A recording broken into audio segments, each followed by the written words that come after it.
Em nome do Pai, do Filho e do Espírito Santo. Amém. Ave Maria, cheia de graça, o Senhor é convosco. Bendita sois vós entre as mulheres, e bendito é o fruto do vosso ventre, Jesus. Santa Maria, Mãe de Deus, rogai por nós, pecadores, agora e na hora de nossa morte. Amém. São José, rogai por nós. São Felipe Neri, rogai por nós. Santo Agostinho, rogai por nós. Nossa Senhora de Fátima, rogai por nós. Em nome do Pai, do Filho e do Espírito Santo. Amém. Bom dia a todos. Nós estamos aqui na página 286, no capítulo dedicado à luta que Santo Agostinho empreendeu contra os donatistas, a Igreja, corpo místico de Cristo. Só quem permanece na unidade está unido a Cristo. E só quem está unido a Cristo tem o Espírito Santo, porque só quem ama a unidade possui a caridade. Abre aspas. Não tem a caridade de Deus aqueles que não amam a unidade da Igreja. Fecha aspas. O bispo de Espona pode ser chamado verdadeiramente de apóstolo e teólogo da unidade. Depois de ter construído, fazendo-se as devidas distinções, aquela indispensável síntese eclesiológico-sacramentária que permite ter em conta todo o ensinamento escriturístico e da tradição, conquista as posições pneumatológicas de Cipriano e toca as raízes mesmas da unidade. A Igreja é o corpo místico de Cristo, do qual o Espírito é a alma. Como a alma não vivifica, senão os membros que estão no corpo, assim ninguém é vivificado pelo Espírito Santo, se não está no corpo místico de Cristo, que é a Igreja. Abre aspas, só a Igreja Católica é o corpo de Cristo. Fora desse corpo ninguém é vivificado pelo Espírito Santo. Consequentemente, aqueles que estão fora da Igreja não têm o Espírito Santo. Tampouco o recebe quem entrou com fingimento na Igreja Católica. Fecha aspas. Agora uma citação de Santo Agostinho. Os fiéis demonstram conhecer o corpo de Cristo quando não descuidam de ser o corpo de Cristo. Tornam-se corpo de Cristo se querem viver do Espírito de Cristo. Do Espírito de Cristo vive somente o corpo de Cristo. Entendeis, meus irmãos, aquilo que digo? Tu és um homem, possuis espírito e possuis corpo. Chamo de espírito aquilo que comumente se chama de alma, pela qual és homem. És composto de fato de alma e corpo. E assim possuis um espírito invisível e um corpo visível.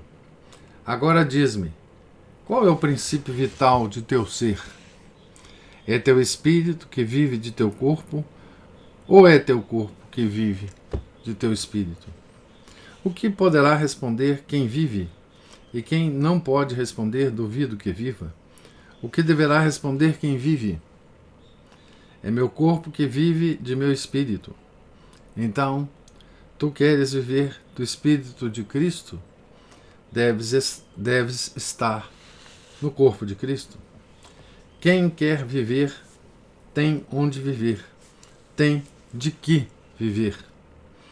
Aproxime-se, creia, passe a fazer parte do corpo e será vivificado. Não desdenhe participar da composição dos membros. Não seja um membro enfermo que se deva amputar. Não seja um membro disforme do qual se deve envergonhar-se. Seja belo, seja válido, seja saudável, permaneça unido ao corpo, viva de Deus, para Deus. Suporte agora o cansaço na terra para reinar depois no céu. Fecha aspas aqui para Santo Agostinho. Antes, para Agostinho, o amor para com a Igreja e a coesão em sua unidade constitui a medida dos dons do Espírito Santo. Abre aspas. Estamos convencidos, ó irmãos, de que alguém possui o Espírito Santo na medida em que ama a Igreja de Cristo. Fecha aspas. Amar a Igreja quer dizer estar inserido com a caridade em sua organicidade, que é, ao mesmo tempo, unidade e harmonia. Duas propriedades que nascem precisamente do amor eclesial. Dessa convicção nascem seus aflitos apelos à unidade. Nesses, a Igreja é geralmente apresentada sob a dupla figura de mãe e de pomba.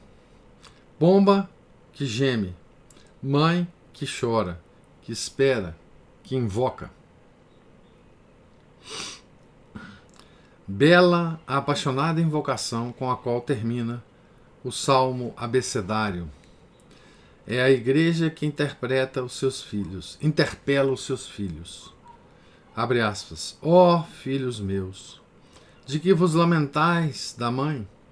Quero ouvir de vós, por que me abandonastes? Vós acusastes vossos irmãos, e eu estou terrivelmente lacerada.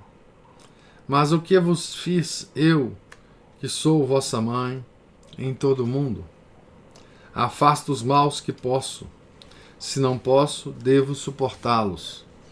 Suporto-os, esperando que esses se arrependam ou que sejam separados no final.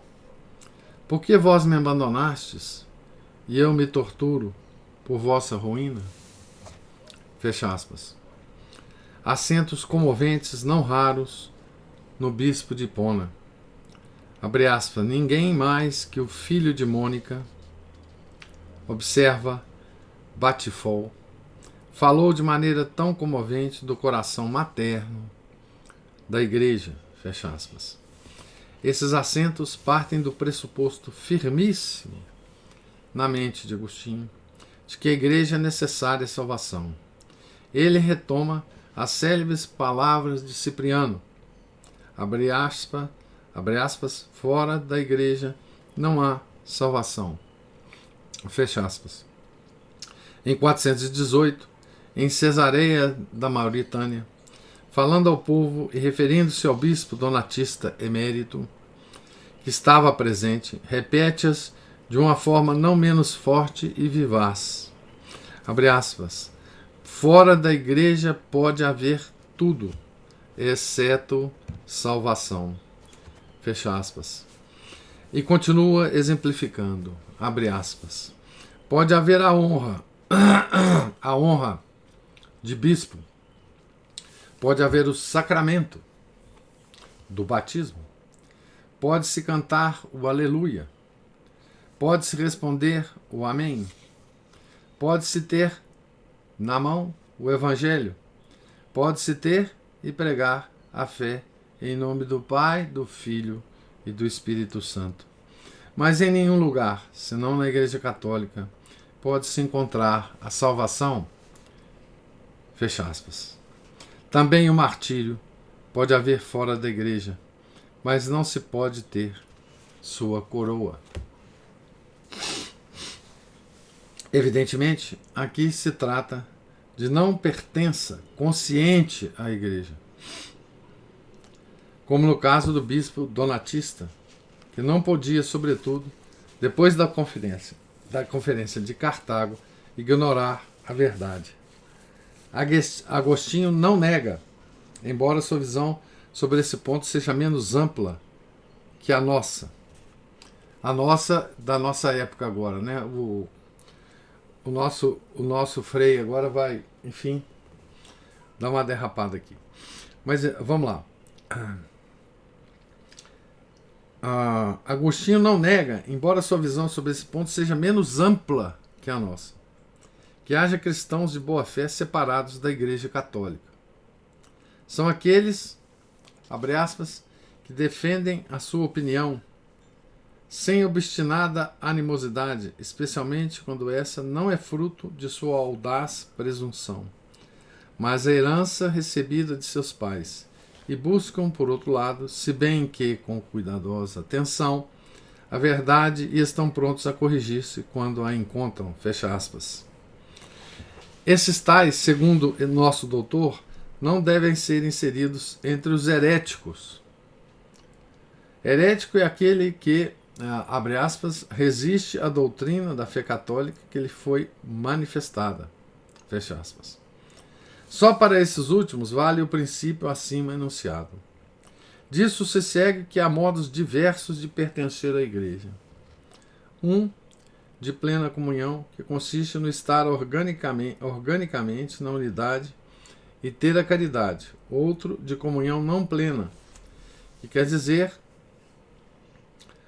ou estar na unidade sem ter a caridade, os pecadores na Igreja, ou ter a caridade sem estar na unidade, os justos fora da Igreja. Mas essa igreja una e santa, corpo de Cristo e templo do Espírito Santo, pomba e arca da salvação, é identificável? Pergunta, né? Certamente é, responde nosso doutor. Há, de fato, dois aspectos unidos e inseparáveis, um visível e um invisível. É um fato histórico e tem uma dimensão escatológica. Para identificá-la, tanto na controvérsia donatista quanto na maniqueia, Agostinho indica duas vias preferenciais: a universalidade e a apostolicidade. A favor da primeira está toda a Escritura, a universalidade, né? Ele reúne esses textos e repete-os com frequência e insistência. A Igreja de Cristo é universal, por isso não pode refugiar-se em um canto da África, não pode ter permanecido só na parte de Donato, essa expressão entre aspas. É a católica e não pode não ser reconhecida.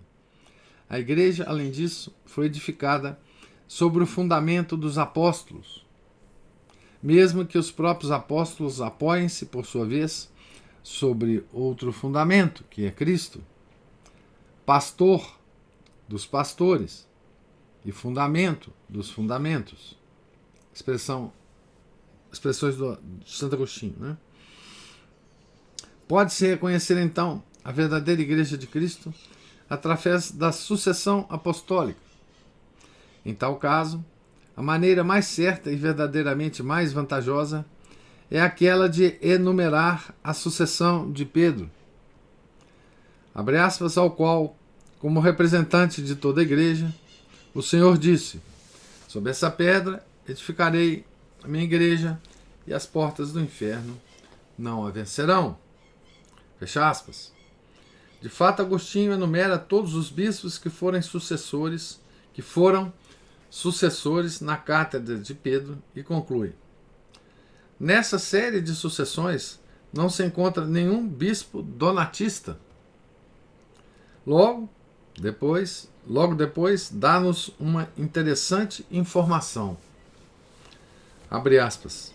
Mas os donatistas, continua, ardilosamente mandaram da África um dos seus, o qual, como bispo de um pequeno número de africanos, propagou em Roma a seita chamada dos Monteses, ou de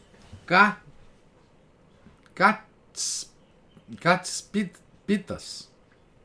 Fecha aspas. Não sabemos a razão desses nomes. Acrescenta depois, pensando na tenaz posição donatista e reafirmando a própria, abre aspas. Ainda que se tivesse, na série dos bispos, que vai de Pedro a Anastácio, que ocupa atualmente a mesma cátedra, introduzido às escondidas um traidor, isto é, um acusado de ter entregue os livros sagrados, isso não traria nenhum prejuízo nem à Igreja, nem aos cristãos imunes daquela culpa. A síntese doutrinal elaborada pelo bispo de Hipona, na ocasião da controvérsia donatista, determinou um grande desenvolvimento do dogma católico e entrou em grande parte na teologia. Particularmente, ele acolheu Cipriano e transmitiu-nos um comovido e forte amor à Igreja. Um amor que se sente ainda vibrante em tantas de suas páginas. Ainda hoje ouvimos o eco daquela aflita invocação. Irmãos, abre aspas, amemos o Senhor nosso Deus, amemos sua Igreja. Deus como Pai, a Igreja como Mãe. Deus como Senhor, a Igreja como serva. Porque somos filhos da sua serva. Este matrimônio está unido por um grande amor. Ninguém pode ofender a esposa e merecer a amizade do esposo. Fecha aspas. Então aqui termina a descrição do Frei Agostinho Trapé, né, dessa controvérsia que Santo Agostinho manteve contra os donatistas, né, a respeito da unidade da Igreja, né, da unidade dos sacramentos, né, da unidade da comunhão dos santos, né, e para isso ele nos deixou muitas obras, muitas homilias, né, e um cântico de amor mesmo à unidade da Igreja, né? Tá certo? Nós vemos aqui também, né?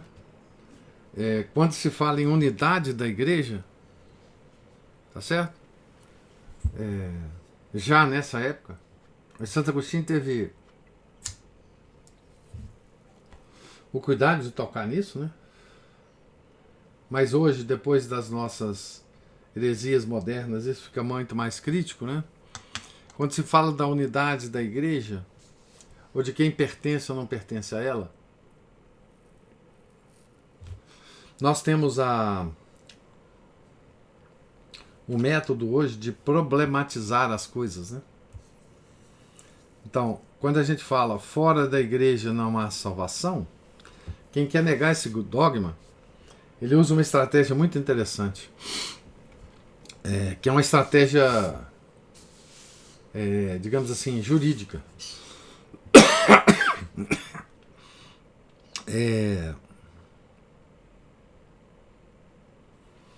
Que é a seguinte, é discutir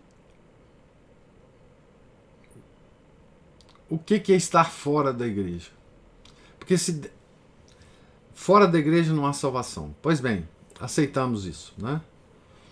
Então, mas o que é estar fora da Igreja? E o que é exatamente salvação? Então, problematizando as palavras da fórmula do dogma, os modernistas tentam, e fazem bem, têm sucesso nisso, né? Dissolver o dogma, certo? Dissolver simplesmente o dogma.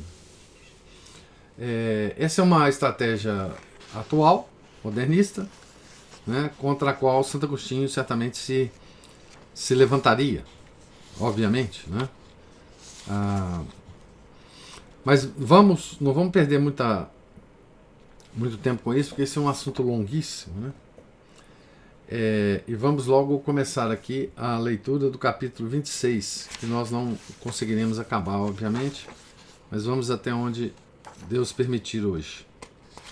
Então, capítulo 26, mensagem da cruz, da graça e da liberdade cristã. Então, agora ele vai falar sobre a controvérsia com os pelagianos, né?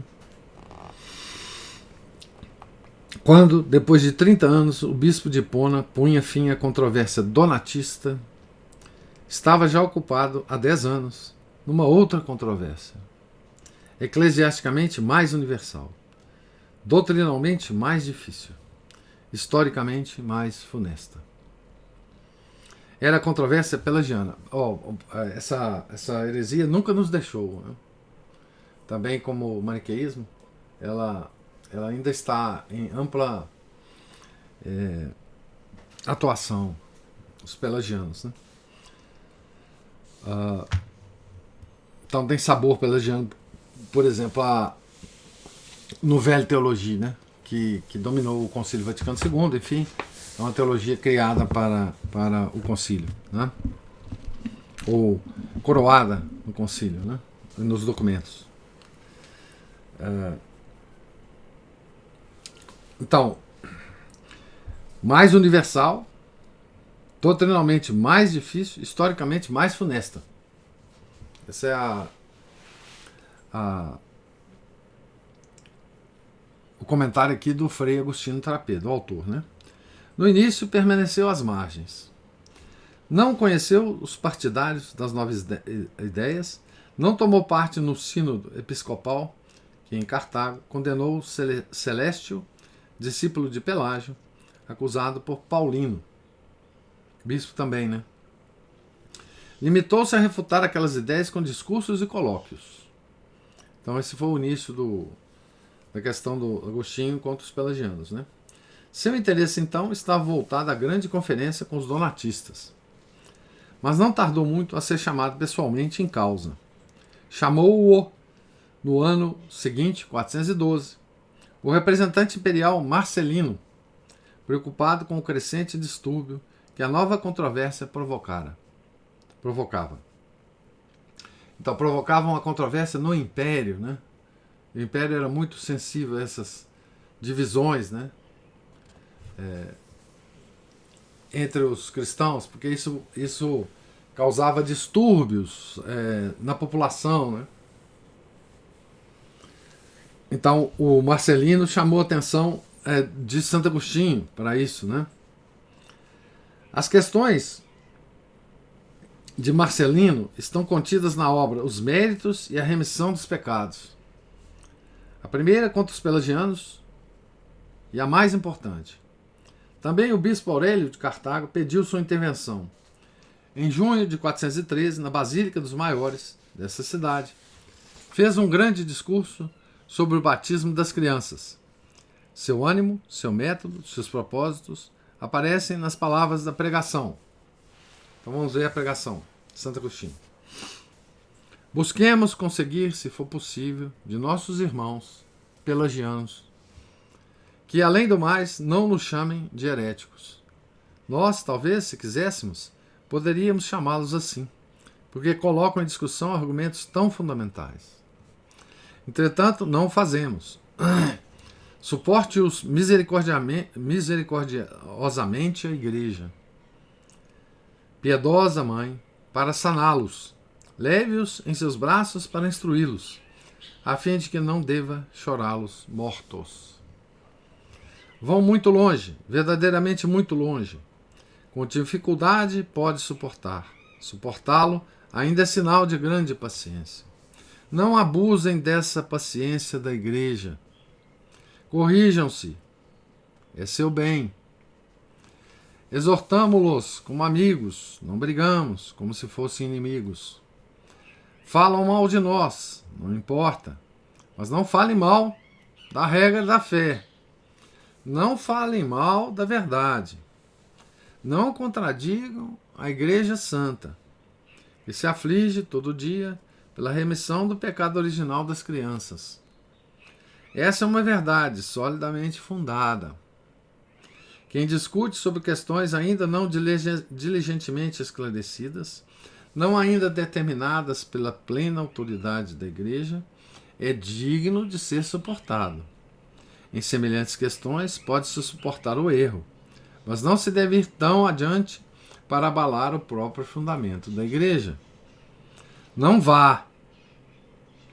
Talvez nossa paciência não seja assim reprovável, mas devemos temer ser culpados de negligência.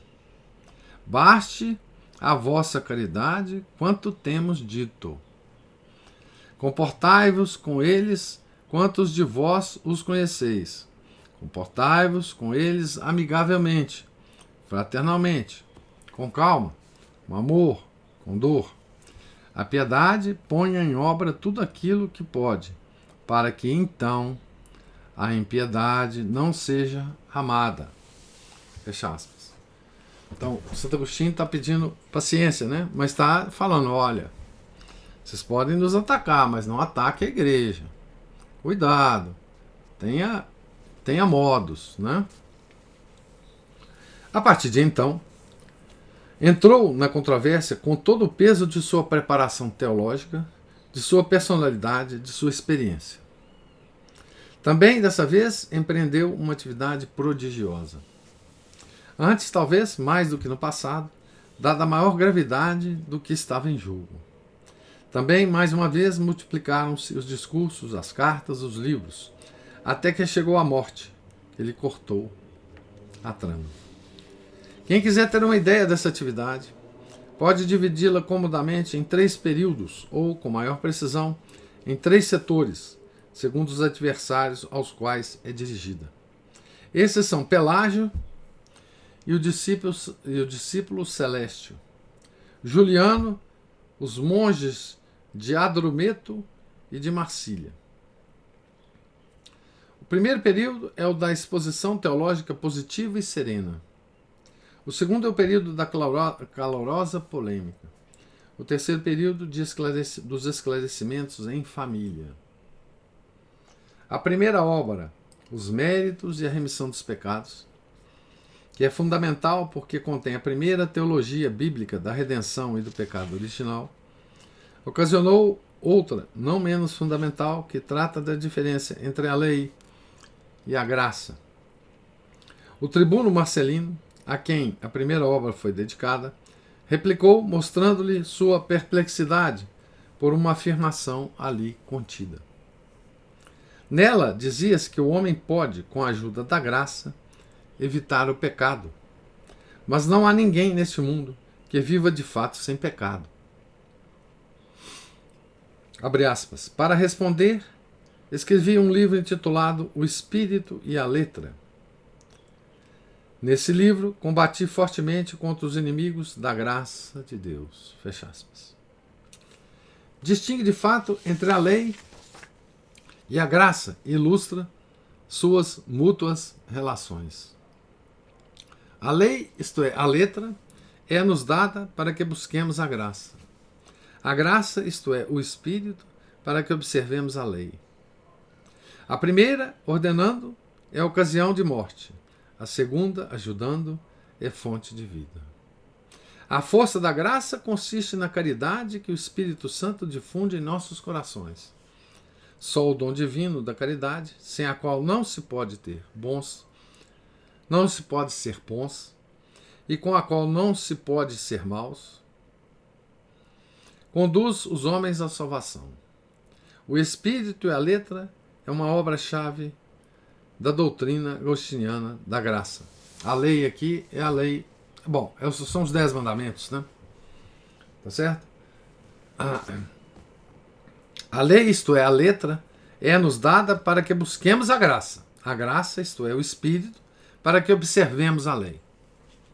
Tá certo? Então aqui a questão de se o homem consegue observar a lei, ou seja, os 10 mandamentos, sem a graça. Né?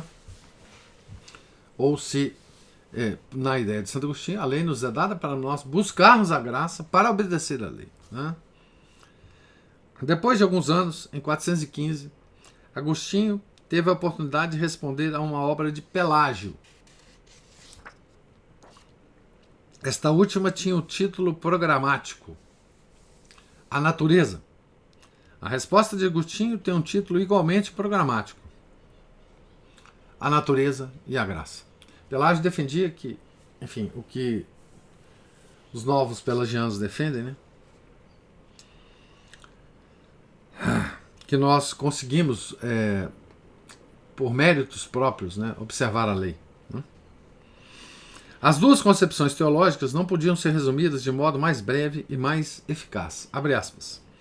Respondi defendendo a graça, não contra a natureza, mas para demonstrar que ela liberta e rege a natureza. Fecha aspas. Aquela célebre expressão, né? A graça aprimora a natureza. Né?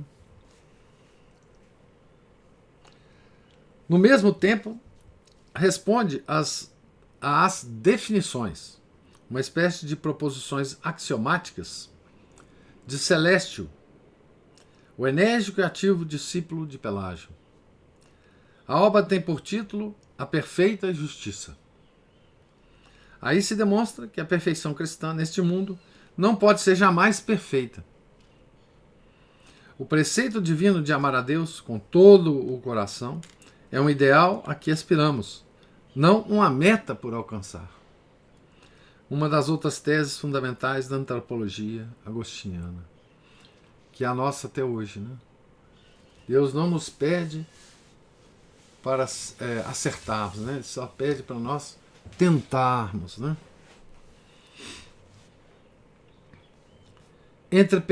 Entretanto, Pelágio, enquanto estava na Palestina com o amigo João, bispo de Jerusalém, foi acusado de heresia, julgado pelo sínodo de Dióspolis e absolvido. A notícia da absolvição provocou dor e estupor no bispo de Hipona, que procurou ter as atas do sínodo.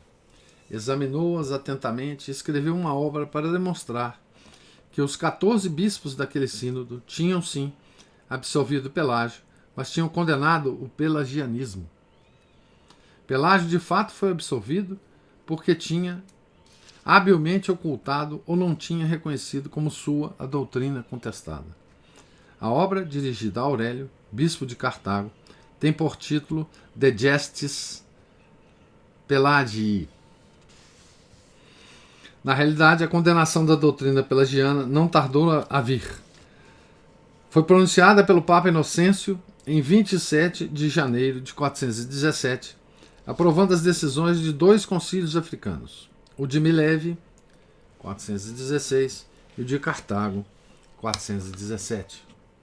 Vocês veem que a discussão na África era central na igreja, né? Em torno de Santo Agostinho. Né? Então o Papa Inocêncio aprova os 2 concílios africanos. Né?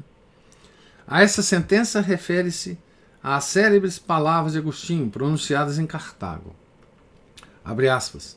Sobre essa questão foi enviado à Sé Apostólica o parecer dos 2 concílios.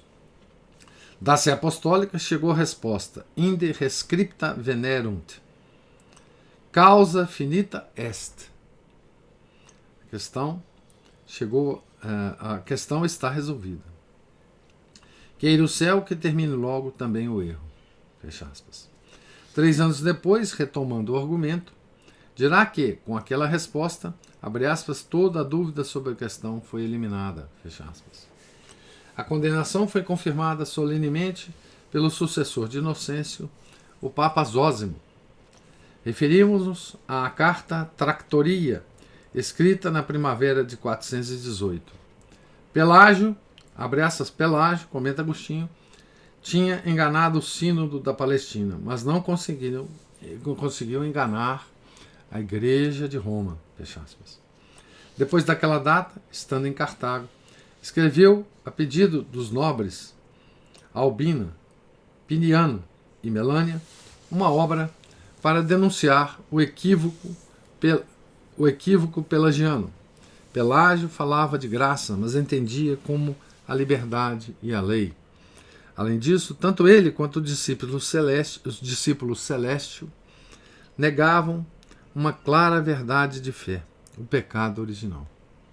A obra é intitulada A Graça de Cristo e o Pecado Original. Mas a controvérsia havia passado já da fase expositiva à da polêmica, que foi áspera e durou por muito tempo. Juliano, eu vou ter que estender um pouco aqui para a gente parar num ponto bom aqui do capítulo, viu, gente? Vocês me desculpem aqui. Juliano e outros 18 bispos italianos recusaram-se a assinar a Tractoria de Zósimo. Para justificar sua atitude, escreveram ao Papa 2 cartas. Juliano foi seu redator. Continham sua profissão de fé e ásperas acusações contra os adversários. Entre essas acusações havia a de professarem o maniqueísmo, a de negar o livre-arbítrio e de condenar o matrimônio. Citava-se explicitamente o nome do bispo de Hipona. O Papa Bonifácio enviou-lhe, por isso, as 2 cartas rogando-lhe que as respondesse. Agostinho responde com uma obra em 4 livros, contra as 2 cartas dos pelagianos. A obra foi dedicada ao bispo de Roma, que a tinha pedido. Pouco antes, havia escrito outra a pedido do conde Valério, da corte de Ravenna, para refutar a última dessas acusações. A obra tem o título As Núpcias e a Concupiscência. Essa obra tornou-se origem de uma polêmica sem fim. O primeiro livro dessa chegou logo às mãos de Juliano, o acusador principal. Contra aquele único livro, Juliano, com toda a pressa, escreveu 4, dedicando-se ao caríssimo colega no sacerdócio, Turbâncio, que compartilhava as suas ideias. Alguns de seus amigos, considerando a resposta muito longa, decidiram resumi-la e enviaram-no ao conde Valério, e esse é Agostinho, que responde acrescentando um segundo livro ao primeiro. Depois de algum tempo, por volta de 421, chegaram-lhe os 4 livros de Juliano no texto integral. Deu-se conta de que a síntese a que tinha respondido não reproduzia o exato pensamento do adversário. Decidiu, portanto, responder com uma obra mais ampla e mais tenaz. Nasceram, assim, os 6 livros do Contra Juliano. 6, 4 refutando, um por um, os 4 livros do adversário. 2 que servem de premissa, enunciavam e desenvolviam o argumento da tradição. Entre mentes, o segundo livro sobre as núpcias e a concupiscência chegou a Juliano, e esse, que havia escrito 4 livros contra o primeiro, escreveu 8 contra o segundo, dedicando-os desta vez ao colega Floro, outro bispo daqueles que compartilhavam suas ideias.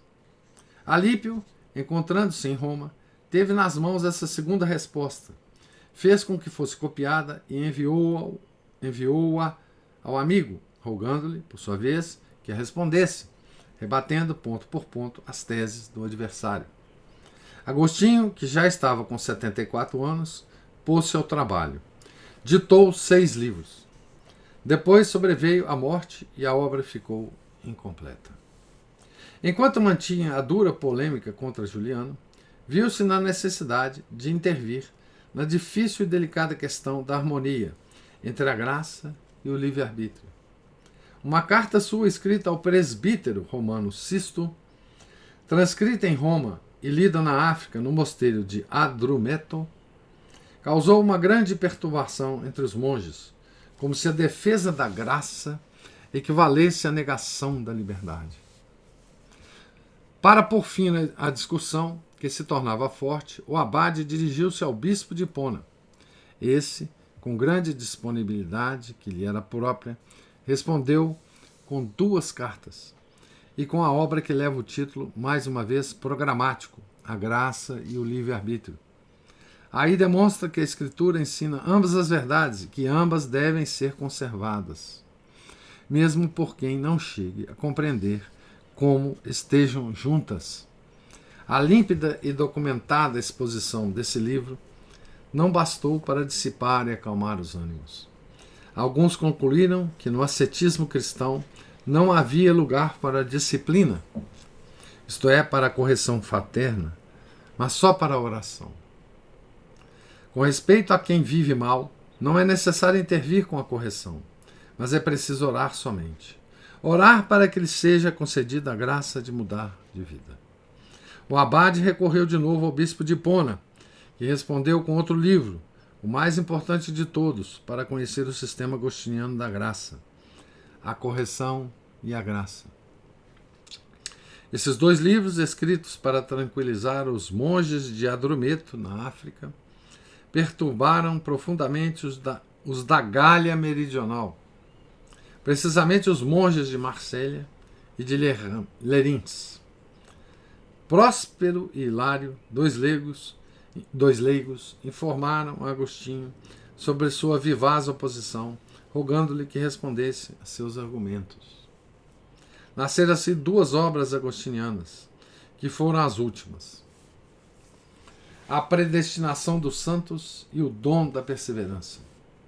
O autor demonstra aí que o início da fé, a conversão e a perseverança do bem não são, como afirmam os opositores da Gália, obra do livre-arbítrio, mas dom de Deus. A predestinação divina é, portanto, gratuita, mas também Agostinho tem que sublinhar, fonte de serena confiança. Vou terminar aqui, já no avançado da hora, na página 301. Para comentar duas coisas aqui antes de ouvi-los. A primeira é que, com essa descrição do nosso autor aqui, nós vemos o quanto era agitada a vida de Santo Agostinho, né? A vida de controvérsia de Santo Agostinho, né? Era um controversista extraordinário, né? Era um polemista, um defensor da igreja extraordinário, né? Ao ponto de, no final da vida, né, todos recorriam ao bispo de Hipona, né, para os grandes problemas teológicos que eles viviam, né? Até o Papa, né? Bispos, né? Leigos, monges, né? Recorriam ao bispo. Imagina o quanto de tempo, né, Agostinho levou para escrever todas as obras resposta a essas controvérsias, né? O quanto que ele se dedicou a isso e o quanto que disso dependeu muito da evolução das discussões teológicas e eventualmente dos dogmas posteriores, né, da igreja, tá certo? Esse é um aspecto que a gente não pode esquecer, né? O Santo Agostinho foi um defensor da igreja que deixou registrado as suas defesas, né? Claro, muitos sermões se perderam, muita coisa se perdeu, mas ele se preocupava em deixar por escrito as coisas, né? Escrevia livros e livros e livros, respondendo a todos o que ele podia responder, né? Sem distinção de cargo, ou enfim, ele respondia ao representante imperial, ele respondia ao Papa, ele respondia a bispo, ele respondia a leigo, ele respondia a monges, não é? Tentando dissipar a todas as questões. As questões que Santo Agostinho trata são profundas, muito profundas, e geraram muito mais discussão depois da morte dele do que em vida, né? Toda a herança agostiniana, né, foi discutida ao longo dos séculos e muita confusão causou, né?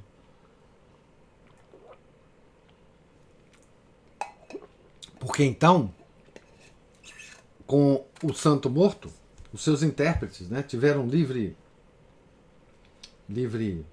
passe, né, para as interpretações mais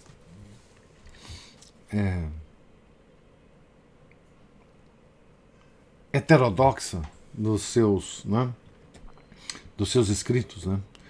E por exemplo, que fala na última passagem aqui, né, a questão da predestinação, que foi usada por Calvino, né, para, enfim, confundir todo o mundo cristão, né? Santo Agostinho, se vivo, teria esclarecido as coisas muito melhor, mas já tinha morrido há 1000 anos, né? 1000 e poucos anos, quando Calvino lançou mão das obras de Santo Agostinho para perverter toda a cristandade, né? São questões profundas, né, que Santo Agostinho deixou por escrito, mas que depois, enfim, vários santos se debruçaram sobre as obras de Agostinho, né? Ah, São Tomás, por exemplo, escreveu sobre a predestinação, etc, etc. Né? Então, era um homem extremamente... Ele não fugia das controvérsias, né? Enquanto viveu. Né? Então, vocês imaginam a sua atuação como bispo, como administrador da diocese, né? Com todos os problemas administrativos que a diocese tem, e tendo que ter uma atuação tão importante na defesa da igreja contra essas heresias, né? A respeito da... E essas heresias, ao longo do tempo, foram só se sofisticando, né? Cada vez mais, né? Essa questão pelagiana, ela é central no Velho Teologia, né? A questão da graça, do aprimoramento da natureza, através da graça, da graça ser uma coisa que está fora da natureza humana, né? Está para além da natureza humana, que é concedida por Deus. Né? Essa coisa foi confundida no Velho Teologia, né? Completamente confundida. Mas eis então uma descrição desse monumento intelectual, né?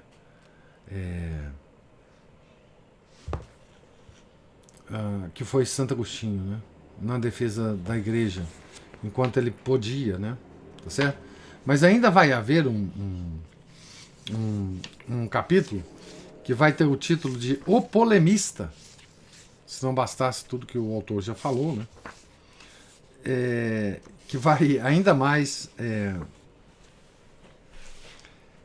enfatizar essa questão da polêmica em Santo Agostinho, né?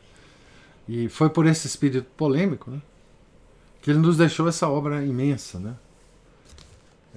E não é por outra razão que ele é considerado um dos principais, se não o principal padre da igreja, né? Tanto latina quanto grega, né? Mas enfim,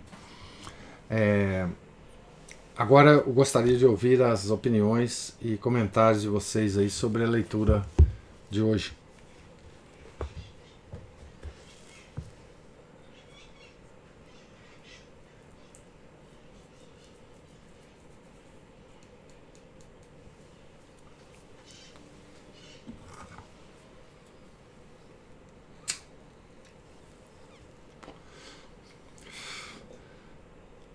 Bom, acho que não há nenhum comentário.